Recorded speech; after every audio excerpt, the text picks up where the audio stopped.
Get ready for an emotional journey of betrayal, redemption, and love.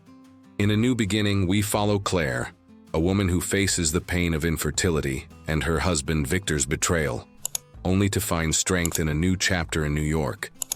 But as she builds a new life, Victor confronts the devastating consequences of his choices. A heartfelt story about starting over and the power of finding happiness where it's least expected. The cool autumn breeze blew through the tree-lined streets of New Haven, Connecticut, where Claire and Victor lived in a two-story house with a sloped roof and a porch adorned with pots of geraniums. The house, an inheritance from Victor's family, was his pride, with its large windows and ivy-covered walls. For Claire, it was the home where she imagined raising children, a dream she had nurtured since they married 5 years ago. At 32, Claire had wavy brown hair and green eyes that sparkled with optimism, even on the toughest days. Victor, 35, was a man with sharp features, a well-groomed beard, and a natural charm that won everyone over. He worked as a manager at a local car dealership, while Claire, who had given up her career as an accountant to focus on the home, spent her days taking care of the house and planning their future. The first years of marriage were filled with laughter, weekend trips to Cape Cod, and dinners with friends in the backyard. Claire loved to cook, and Victor praised her dishes, especially the beef stew she made on cold Sundays. They talked about baby names, Emma for a girl, Lucas for a boy, and imagined what it would be like to fill the house with children's laughter. But as months turned into years, the absence of a pregnancy began to weigh heavily. Claire noticed Victor's once warm gaze become distant. He spent more time at work, came home late, and conversations about children, once so lively, now ended in awkward silences. Determined to fulfill Victor's dream, Claire suggested they see a doctor. "Maybe it's just a matter of time," she said, trying to convince herself as much as him. Victor nodded, but his eyes didn't meet hers. They scheduled an appointment at a fertility clinic in Hartford, about an hour from home. The wait for the results was agonizing. Claire held Victor's hand in the doctor's office, their fingers intertwined as the doctor, a middle-aged man with thin-framed glasses, flipped through the test results. "I'm sorry, Mrs. Thompson," he said, his tone professional but kind. "The tests indicate you have a condition called primary ovarian insufficiency. Natural pregnancy is highly unlikely." The words hit like a thunderbolt. Claire felt the ground vanish beneath her feet, her heart tightening. Victor let go of her hand, not abruptly but slowly, as if disconnecting. In the car on the way back, the silence was deafening.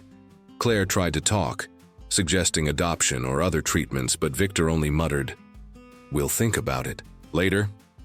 She stared out the window, the trees blurred by the speed, and felt a tear roll down her cheek. At home, Victor went straight to the upstairs office, saying he needed to sort out some work stuff. Claire stayed in the kitchen, staring at the coffee pot still warm, feeling the weight of a guilt that wasn't hers. The following days were a delicate dance of avoiding the topic.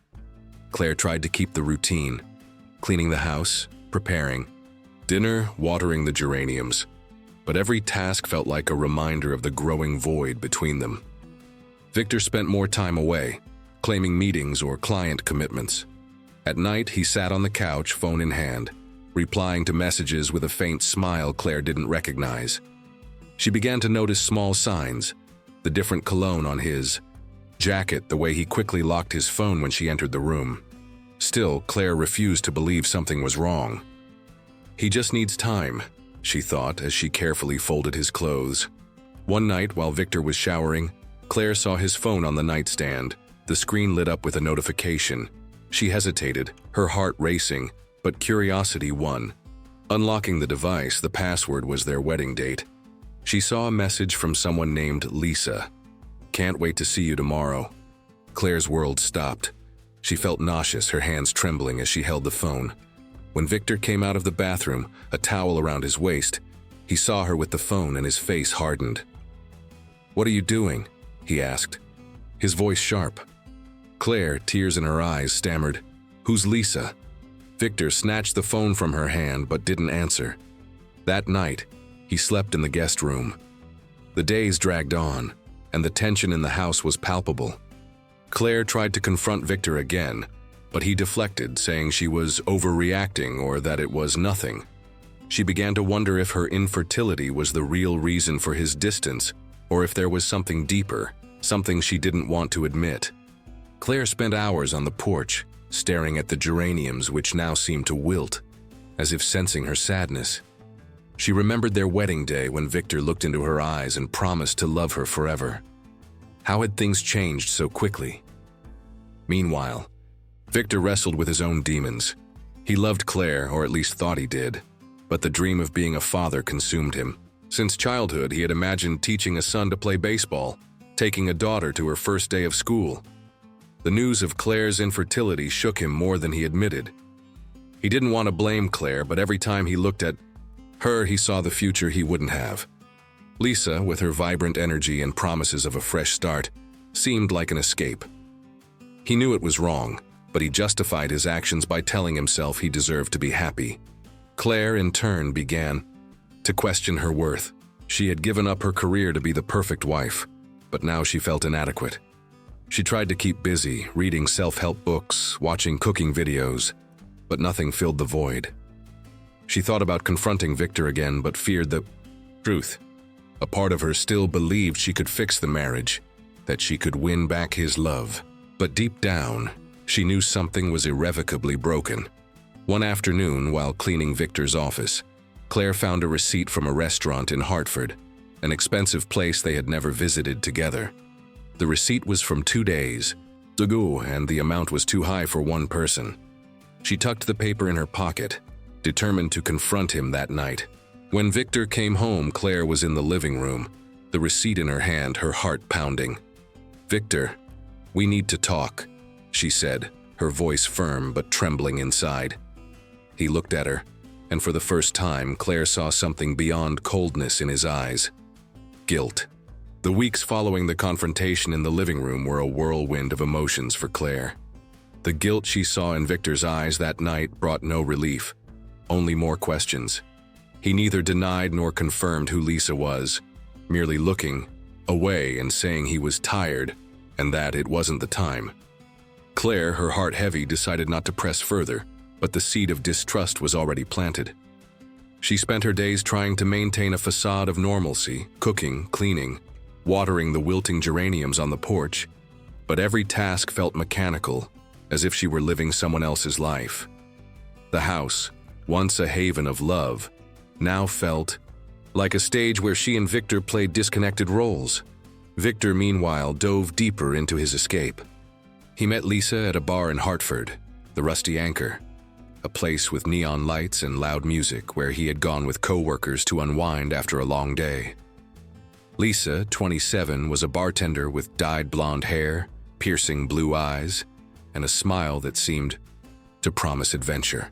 She was Claire's opposite in many ways, outgoing, impulsive, and with an energy that made Victor feel young again.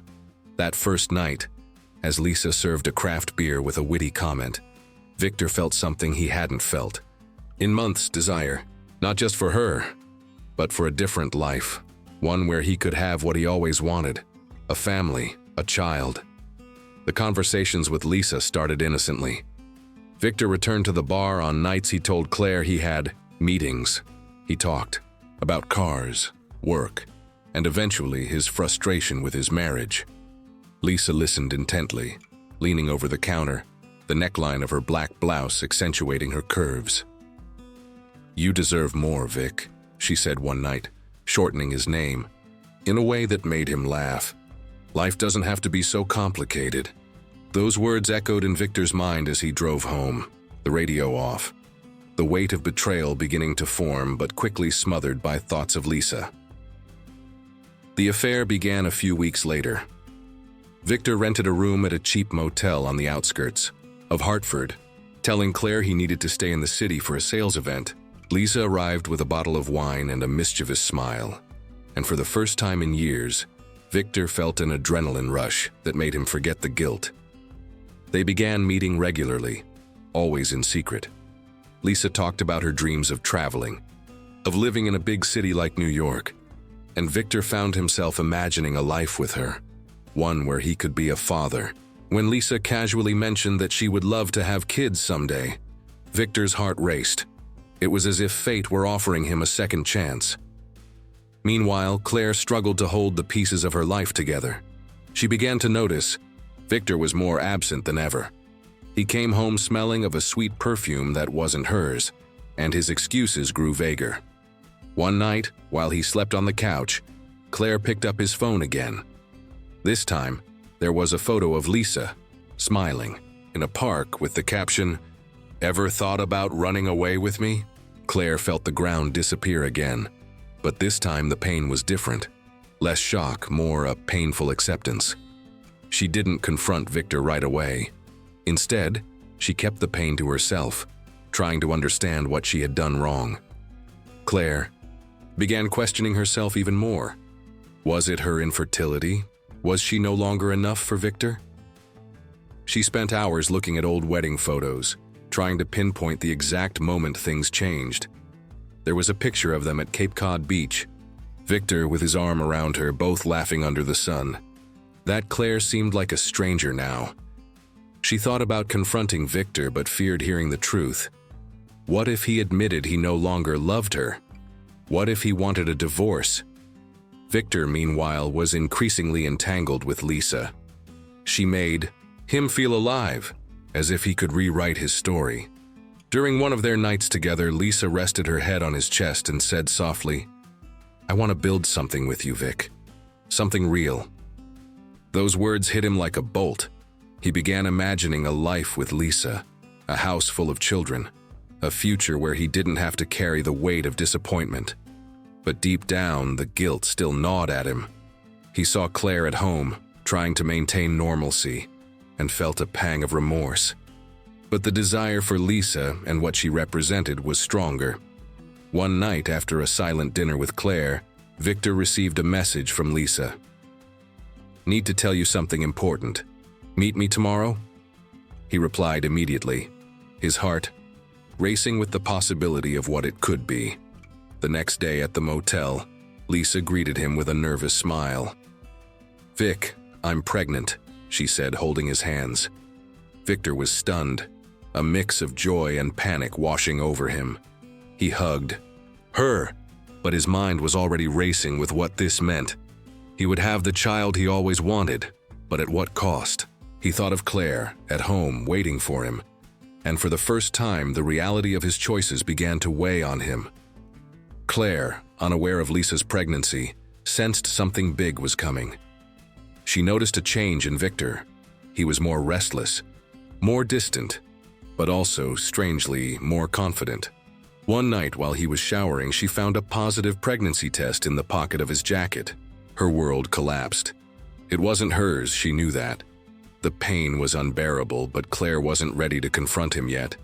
She hid the test in the bottom of a drawer, determined to wait for the right moment.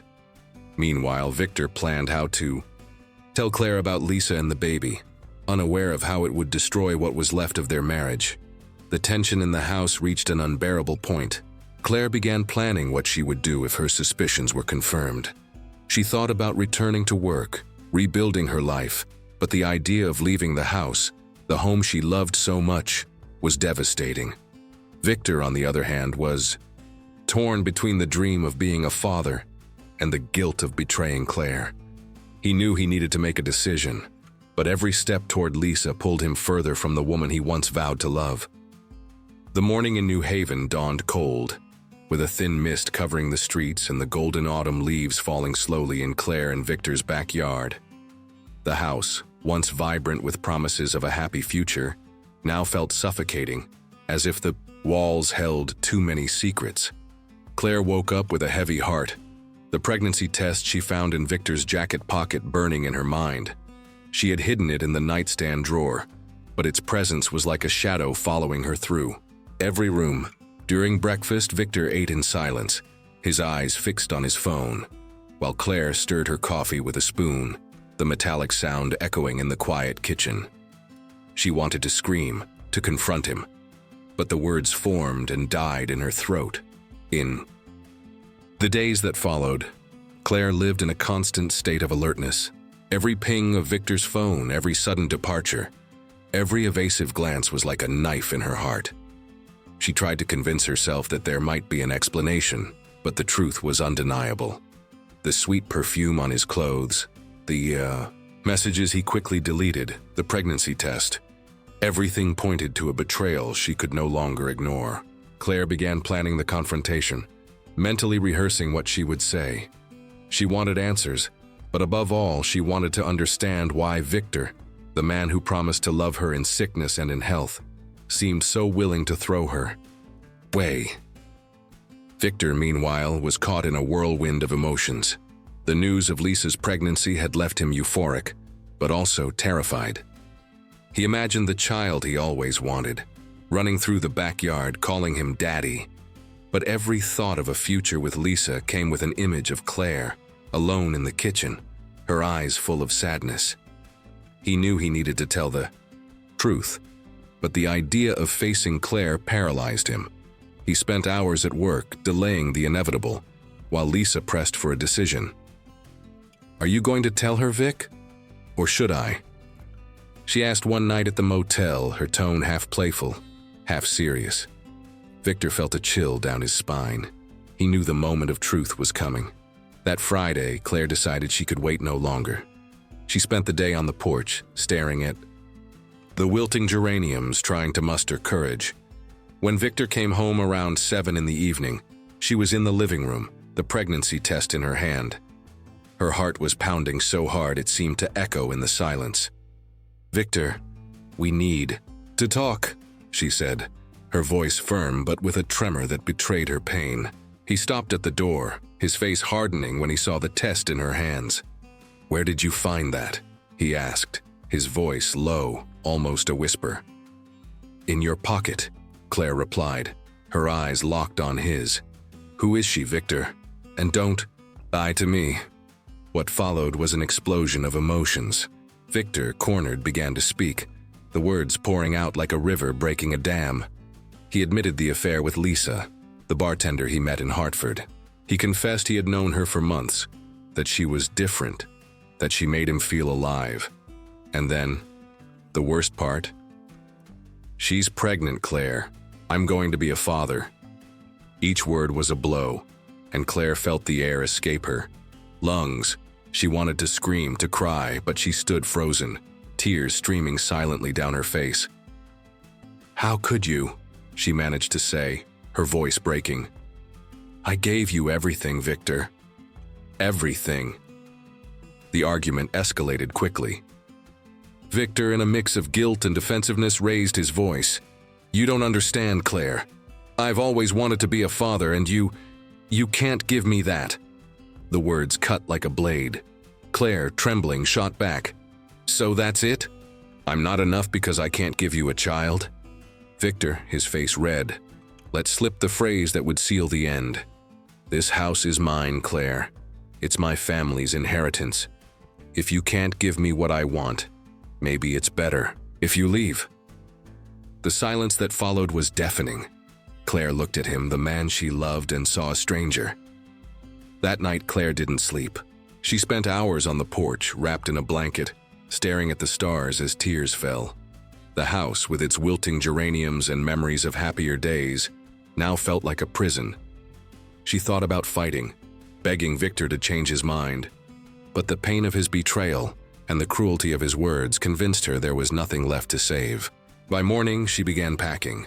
She took only the essentials: clothes, a few books, a wedding photo she couldn't bear to leave behind. Victor wasn't home. He had left early, probably to meet Lisa. Claire left a note on the kitchen table. "Goodbye, Victor. I hope you find what you're looking for." With a small suitcase and a broken heart, Claire took a taxi to the New Haven bus station. She didn't have a clear plan, but she knew she needed to leave. During the bus ride to New York, she stared out the window, the trees of Connecticut fading behind her, and felt a mix of fear and freedom. She was leaving behind the life she had built, but also the pain that consumed her. In New York, she checked into a cheap hotel in Brooklyn, using the savings she had accumulated over the years. The city, with its frenetic pace and bright lights, was overwhelming but also a promise of a new beginning. Meanwhile, Victor returned home and found Claire's note. He read it, feeling a pang of regret, but quickly pushed it aside. Lisa was waiting for him, and with her came the dream of being a father. He convinced himself he had made the right choice, that Claire would be happier without him, that he could build a new life. He called Lisa, saying the house was free and they could start planning their future. Lisa, radiant, promised to move in soon, bringing with her the promise of a child. Claire, in her hotel room, cried until there were no tears left. She thought of Victor, of Lisa, of the baby that wasn't hers. But amidst the pain, a spark of determination began to emerge. She didn't know what the future held, but she knew she couldn't let Victor's betrayal define her. She picked up a notebook and started listing what she needed to do: find a job, a place to live, a new life. As she wrote, she felt, for the first time in weeks, a glimmer of hope. She was no longer Victor's wife, she was Claire, and she was ready to discover who she could be. The incessant noise of New York was a stark contrast to the oppressive silence of the house in New Haven. Claire, now 32 years old, stepped off the bus at Port Authority with a small suitcase and an immense weight in her heart. The city seemed to swallow her with its bright lights, blaring horns, and hurried crowds.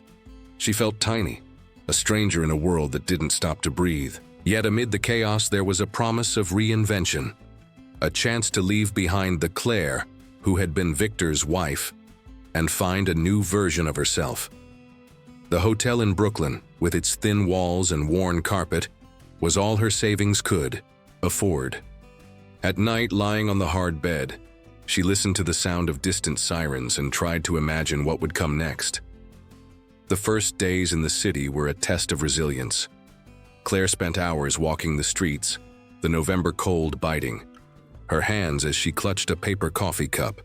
She visited employment agencies, sent out resumes, and faced rejections with a forced smile. Her experience as an accountant was solid, but the years dedicated to homemaking had left her out of the job market.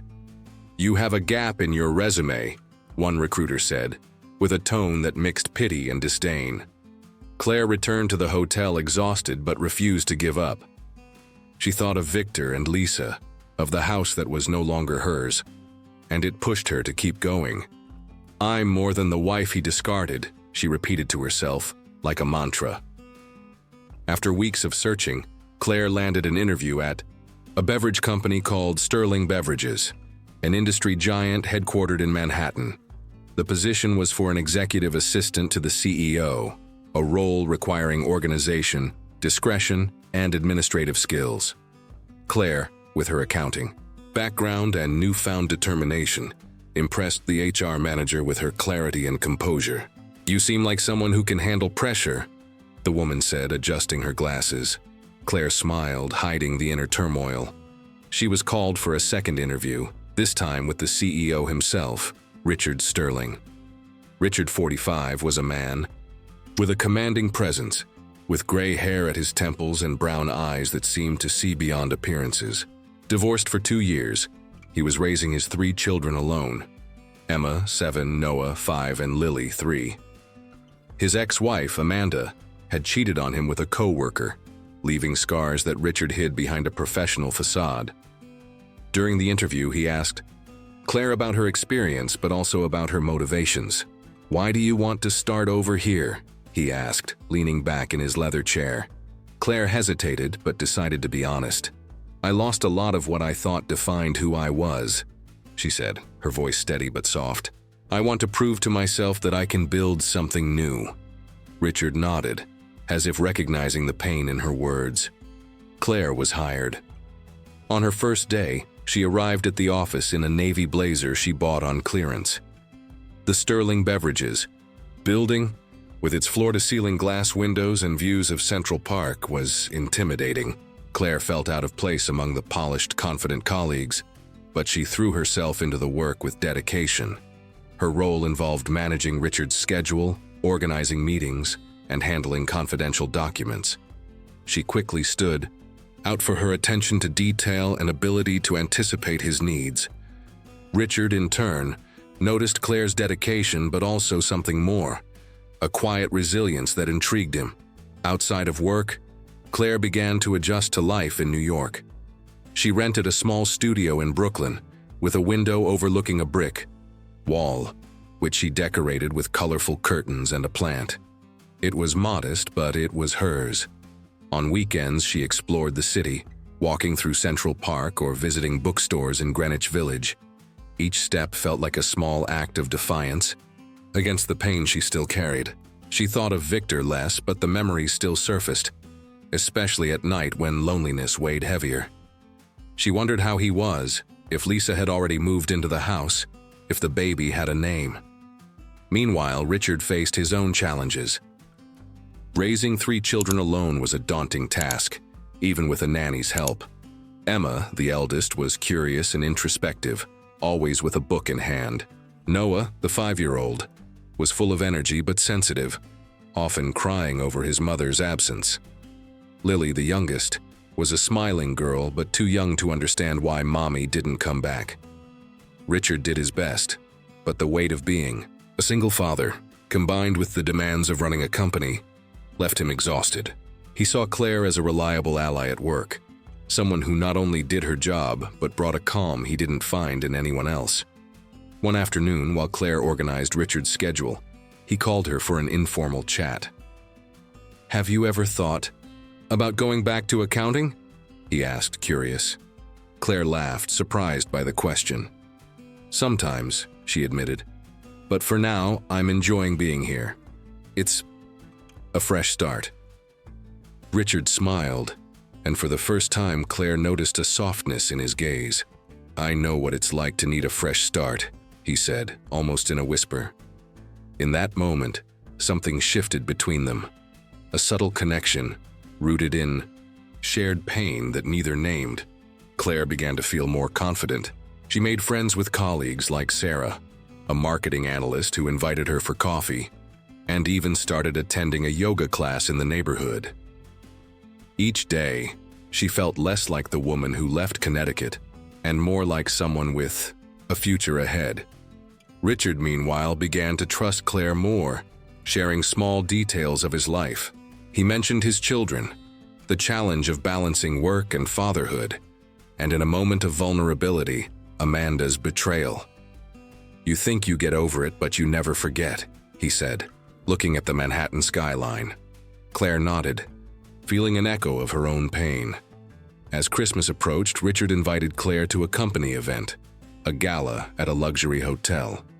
She hesitated but accepted, buying a simple but elegant dress. At the party, Richard introduced her to colleagues as the person who keeps my life on track. Claire laughed, embarrassed, but felt a warmth she hadn't felt in months. As they danced to a slow song, Richard looked at her and said, "You're stronger than you think, Claire." She smiled, and for the first time since leaving New Haven, she felt he might be right. The winter in New York brought a biting cold, but also a sense of renewal for Claire. Her days at Sterling Beverages were intense, with packed schedules and endless meetings, but she found solace in the routine. The small studio in Brooklyn, now decorated with a thriving plant and photos from her city walks, was starting to feel like home. Claire felt steadier, as if she were rebuilding her identity, piece by piece. However, the night still brought echoes of New Haven. Victor's face, the house she had lost, the pain of betrayal. But those moments were less frequent, drowned out by the new life she was building. At work, Claire and Richard developed a seamless dynamic. He trusted her to manage not only his schedule, but also the details that made his professional life more bearable. She suggested small improvements like streamlining reports or anticipating important emails, and Richard, always observant, noticed her intelligence and dedication. "Have you ever thought about taking a management course?" he asked one morning over coffee in the office. Claire laughed, surprised. "Me? I'm not sure I'm the managing type." Richard raised an eyebrow. "You already manage my life. Better than I do," he said with a smile that made Claire blush. The connection between them grew through small gestures. Richard shared stories about his children, and Claire listened with genuine interest. Emma, the eldest, loved fantasy books and dreamed of being a writer. Noah was obsessed with dinosaurs but had nightmares that woke him crying. Lily, the youngest, loved drawing and left colorful papers scattered around the house. Claire found it charming how Richard talked about his kids, with a mix of pride and exhaustion. He confessed that since the divorce, he felt he was never enough for them. "I want to give them the world, but sometimes I can barely make it home in time to read a story," he said, staring at his coffee cup.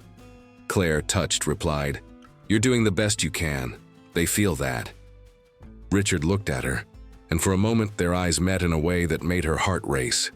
The first time Claire met Richard's children was by chance. One afternoon, the nanny canceled at the last minute, and Richard had to bring the kids to the office. Claire was reviewing documents when Emma, 7 years old, walked in with a book under her arm. "Do you work with my dad?" she asked, her eyes curious. Claire smiled. "Yes, I help him not get lost in his meetings." Emma laughed, and soon Noah appeared holding a toy dinosaur. "Do you like T-Rex?" he asked, showing her the toy. Claire knelt to his level. "I think I prefer velociraptors. They're smarter." Noah's eyes widened, impressed. Lily, shy, hid behind Richard, but Claire offered her a colored pencil, and soon the girl was drawing beside her. The interaction with the children brought a lightness Claire hadn't felt in months. She, who had always dreamed of being a mother, found in Emma's laughter, Noah's energy, and Lily's shy smile an echo of what could have been. After that day, Richard started bringing the kids to the office more often, especially when the nanny wasn't available. Claire naturally took on a supportive role. She read to Emma, played with Noah, and helped Lily color. The children started calling her Claire with a familiarity that made her smile. Emma, in particular, seemed to connect with her, sharing ideas for stories she wrote in a notebook. Richard watched these interactions with a mix of gratitude and admiration. One evening, while Claire was tidying the meeting room after an event, he approached her. "You're good with them," he said, with a sincerity that caught her off guard. "Not everyone has that patience." Claire hesitated, thinking of her infertility, but replied, "They're special. They make it easy." Richard smiled, and for the first time, Claire felt he saw her not just as an assistant, but as someone who understood his life. Over the weeks, Claire became more involved. In the children's routine, when Richard had to work late, she offered to pick up Emma from school or take Noah and Lily to a nearby playground. She loved listening to Emma's stories, who was already writing short tales about dragons, and laughed at Noah's endless questions about dinosaurs. Lily, now more confident, held her hand as they walked. Claire felt an old void start to fill, not because it replaced her dream of motherhood, but because the children accepted her so genuinely. One evening, Richard invited Claire to dinner at his home, a beautiful residence in Long Island with a postcard-worthy ocean view. "It's just a thank you for what you've done for my kids," he said. But the invitation seemed to carry something more. Claire accepted, nervous. The house was spacious, with elegant furniture and scattered toys, a reminder of Richard's chaotic life. During dinner, prepared by a cook, the children dominated the conversation. Emma showed Claire a drawing of a dragon, Noah insisted on sharing Triceratops facts, and Lily climbed into her lap, sleepy. Richard watched it all with a gentle smile, and Claire felt for the first time in a long time that she belonged somewhere. After dinner, while the kids watched a movie, Richard and Claire talked in the backyard under the starry sky. He spoke about his ex-wife, Amanda, and how her betrayal made him doubt himself. "I thought I was enough, you know, but I wasn't," he said, his voice heavy. Claire, touched by his vulnerability, shared a bit of her story. "I thought I was enough too, but sometimes people want something we can't give." They sat, in silence, the sound of waves in the distance filling the void. That night, Claire returned to Brooklyn with a new feeling. Not love, not yet, but a closeness that made her feel alive. At work, their relationship continued to deepen. Richard sought Claire's input on company decisions, and she felt valued in a way she hadn't since her accounting days. The children, meanwhile, started asking for Claire. "When's Claire coming back?" Noah asked one night, and Richard laughed, realizing how important she had become. Claire, who never imagined being part of children's lives, felt that Emma, Noah, and Lily were filling a space she thought was lost forever. Meanwhile, in New Haven, Victor and Lisa settled into the house that once belonged to Claire. He tried to ignore the guilt, focusing on the future with the baby, but something in his heart told him the choice he made might cost more than he imagined. Claire, unaware of this, continued her journey, finding in Richard's children and their growing connection a purpose that made her believe in the future again. Spring arrived in New York with a breath of renewal, cherry blossoms blooming in Central Park, and the air carrying a gentle warmth that seemed to mirror the transformation in Claire's life. Her days at Sterling Beverages were now more than a routine. They were a source of purpose. She felt confident, not just as Richard's assistant, but as someone rediscovering her strength. The Brooklyn studio, with its thriving plant and walls decorated with photos from her city adventures, was a reminder that she was building something new. Memories of Victor still surfaced, but they were like distant shadows, overshadowed by the light that Emma, Noah, Lily, and Richard brought into her life. The connection with Richard deepened every day. At work, they shared glances that said more than words, and conversations flowed with an ease Claire hadn't experienced since her early years with Victor. Richard trusted her with important decisions, seeking her input on company strategies or even personal matters, like choosing a birthday gift for Emma. Claire, in turn, admired Richard's dedication to his children and his ability to stay composed under pressure. "You make it look easy," she said one afternoon while they organized documents for a meeting. Richard laughed, shaking his head. "Easy? Only because you're here to handle the hard stuff." The compliment made her smile, but it also brought a warmth to her chest she hadn't felt in years. Her relationship with Richard's children grew stronger too. Claire had become a constant presence in their lives, almost an extension of the family. Emma sought her out to read passages from her stories, asking for advice on describing a dragon in flight. Noah dragged her into backyard games, insisting she be the chief dinosaur in his imaginary adventures. Lily, now less shy, loved sitting on Claire's lap while drawing, leaving small, colorful scribbles on her hands. Claire, who carried the weight of her infertility, found in the children a joy that didn't replace her dream of motherhood, but transformed it into something new. She loved them as if they were her own, and their reciprocation was a balm for her soul. One evening after a long day at the office, Richard invited Claire to dinner in Manhattan at an elegant restaurant overlooking the Hudson River. "No work tonight," he said, with a glint in his eyes. "Just us." Claire hesitated, nervous about a date that felt more personal than professional, but she accepted. She chose a dark green dress that highlighted her eyes and spent more time than usual getting ready in front of the mirror. At the restaurant, under the soft glow of candles, Richard seemed more relaxed than ever. He talked about his childhood in Boston, the challenges of leading Sterling Beverages, and with rare vulnerability, the emptiness he felt after his divorce. "I didn't think I could trust anyone again," he admitted, looking at her. Claire, touched, shared a bit of her own story: the betrayal by Victor, the loss of the house, the feeling of not being enough. "But you are," Richard said, holding her hand across the table.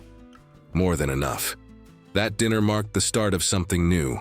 They began meeting outside of work, strolling through Central Park or grabbing coffee at small Brooklyn cafes. Each moment together seemed to strengthen their bond, a mix of mutual respect, understanding, and an attraction neither denied anymore. Richard was careful, respecting Claire's pace, but his gestures, a touch on the shoulder, a lingering smile, made it clear he wanted more. Claire, meanwhile, felt torn between hope and fear. She wanted to let herself love again, but the memory of Victor's pain made her hesitate. Richard's children were the catalyst that dissolved those doubts. One afternoon, while Claire helped Emma with homework, the girl suddenly said, "Have you ever thought about being our mom?" Claire was speechless, her heart tightening. She smiled, brushing Emma's hair. "I love being with you all," she replied carefully. Later, when she told Richard, he laughed, but his eyes were serious. She's not wrong, you know. You're already part of their lives. Those words echoed in Claire, and she began to imagine a future where she didn't have to fear betrayal again. The turning point came during a weekend in Long Island. Richard invited Claire to spend the day with him and the kids at the beach.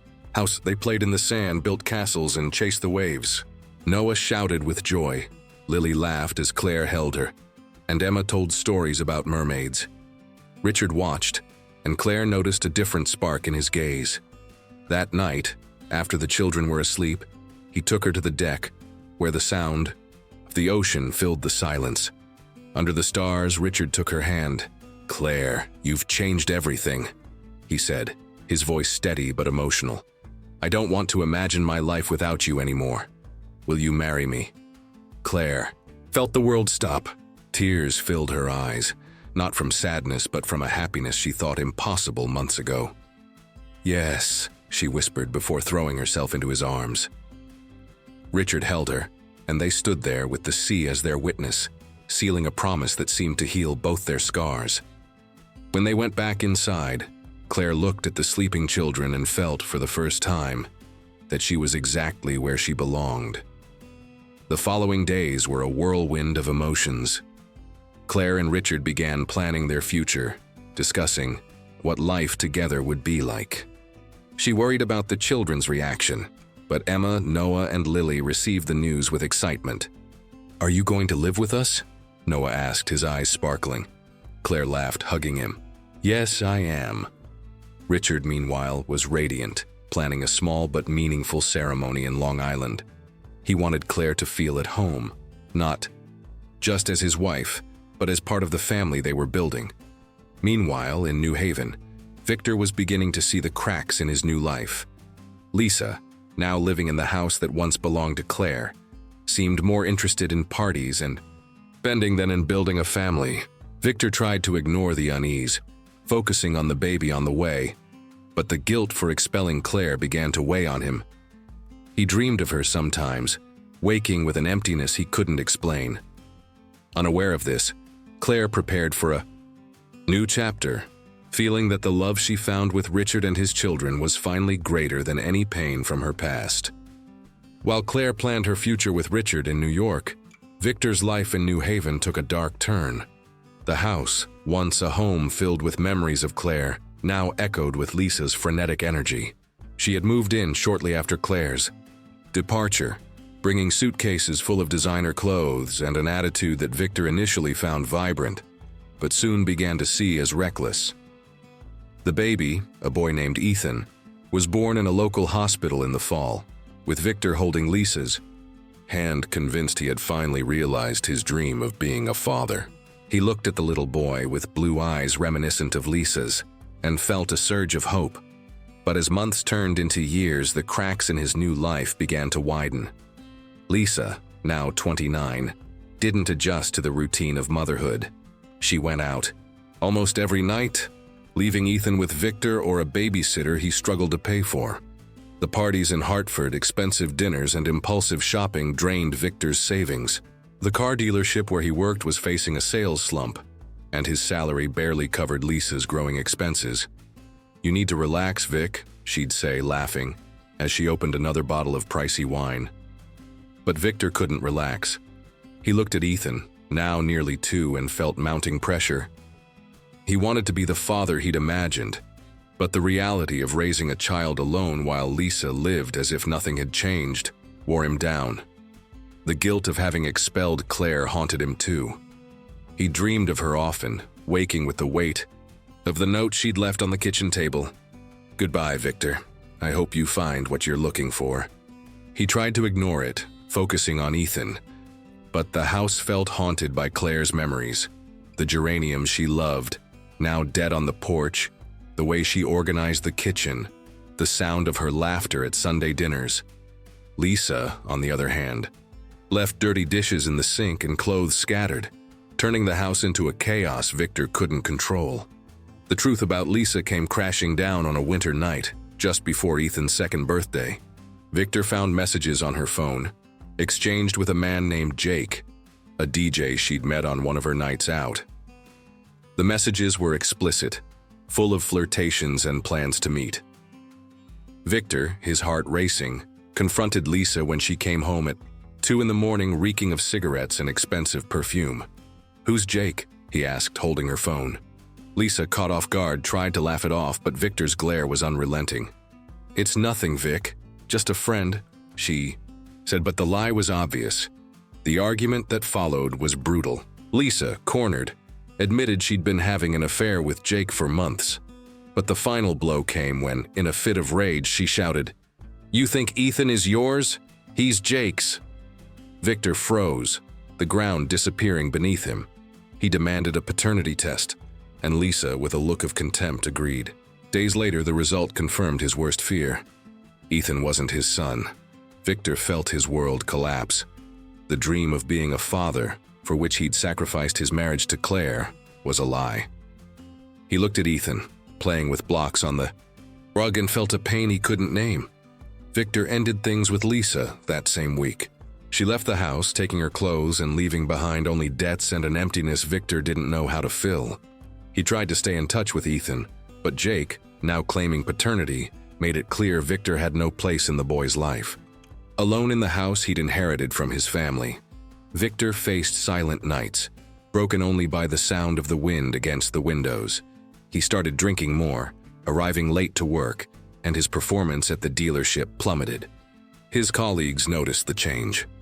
The once charismatic man was now a shadow of himself. In a moment of desperation, Victor decided to look for Claire. He didn't know what he wanted. To apologize, perhaps, or just to know if she was okay. He hired a private investigator, using the little money he had left to find her. The investigator returned with news that devastated him. Claire was in New York, working for a major beverage company, and more importantly, married. She was living with a man named Richard Sterling, a successful CEO, and his 3 children. The investigator showed a photo of Claire at a corporate event, smiling beside Richard, with a spark in her eyes Victor hadn't seen since their early years of marriage. Victor took his car and drove to New York without a clear plan. He found the address of Sterling Beverages and stood across the street, watching the gleaming glass building. For a moment, he saw her leaving, accompanied by a girl about 7 years old, holding her hand. Claire was laughing, adjusting the girl's coat, and Victor felt a pang in his chest. He wanted to approach, to say something, but the sight of her so happy, so different from the woman he'd expelled, made him retreat. He returned to his car, hands trembling, and drove back to New Haven. That night, Victor sat in the living room, a bottle of whiskey on the table. He looked at the wedding photo with Claire, which he still kept in a drawer. He had betrayed her, expelled her, and now she had found the happiness he'd denied her. He thought of Ethan, the son who was never his, and the emptiness his pursuit of a dream had cost him. Meanwhile, in New York, Claire was unaware of Victor's pain. She was planning her wedding with Richard, choosing flowers and deciding details with Emma, who was thrilled to be a flower girl. Noah and Lily asked when they could call her Mom, and Claire, with tears of joy, said she already felt like part of them. Victor, now alone, faced the reality of his choices. He thought about trying to rebuild his life, perhaps finding a new purpose, but the weight of regret was crushing. He knew Claire was better off without him, but that truth only deepened his loneliness. As he looked at the empty house with the dead geraniums on the porch, Victor realized that the dream of being a father, which led him to destroy everything, hadn't been worth the price he paid. The summer in Long Island brought a golden warmth, with the sun reflecting off the ocean, and a salty breeze dancing through the open windows of Richard's mansion. Claire, now 33, was immersed in the final preparations for her wedding to Richard. The ceremony would be small but meaningful, held in the mansion's garden with a view of the sea. Emma, Noah, and Lily were as excited as she was, running through the backyard while helping choose flowers and try on clothes. Emma, at 8 years old, insisted on being the lead flower girl, holding a bouquet of daisies she had picked herself. Noah, now 6, wanted to carry the rings, while Lily, at 4, simply laughed, chasing butterflies. Claire looked at them and felt her heart full, as if life, after so much crumbling, had found a new balance. The months after Richard's proposal were a mix of happiness and adjustment. Claire left her Brooklyn studio and temporarily moved into Richard's house while they planned the permanent move after the wedding. The mansion, with its spacious rooms and walls decorated with photos of the children, was a stark contrast to the modest house in New Haven. Claire added personal touches, a new plant for the living room, colorful curtains for her temporary room, and little by little, the house began to reflect her presence. Richard encouraged her, saying he wanted her to feel at home. "This is our home now," he said, holding her hand. Claire smiled, still getting used to the idea that she belonged to this new world. The children were the bridge that made the transition natural. Emma spent hours with Claire, writing stories and asking for help crafting happy endings. Noah dragged her into backyard games where they built sand forts or pretended to be dinosaur explorers. Lily, always clinging to Claire, started calling her Mommy Claire in spontaneous moments, which brought tears of joy to Claire's eyes.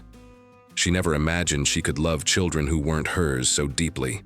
But Emma, Noah, and Lily filled the void left by her infertility. "You're the best part of our day," Emma said one afternoon while they pasted glowing stars on her bedroom ceiling. Claire hugged her, feeling those words were more valuable than anything. Richard, meanwhile, was radiant. He balanced work at Sterling Beverages with family life, now with Claire by his side.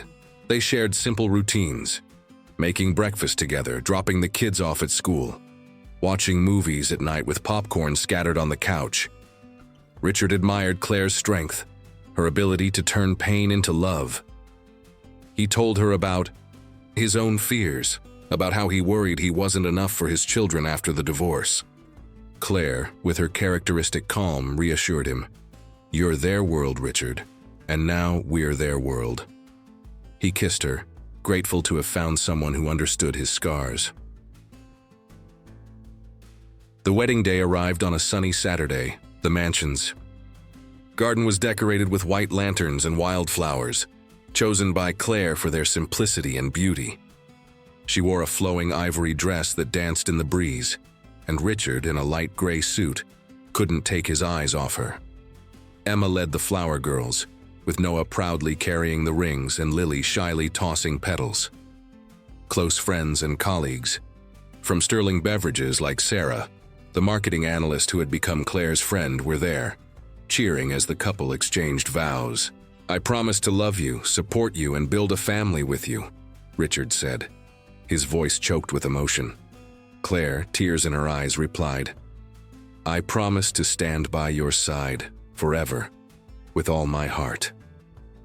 When they kissed, the children shouted with joy, and Claire felt she had finally found her place. After the ceremony, Claire and Richard danced under the stars while the children ran through the garden, laughing with the guests.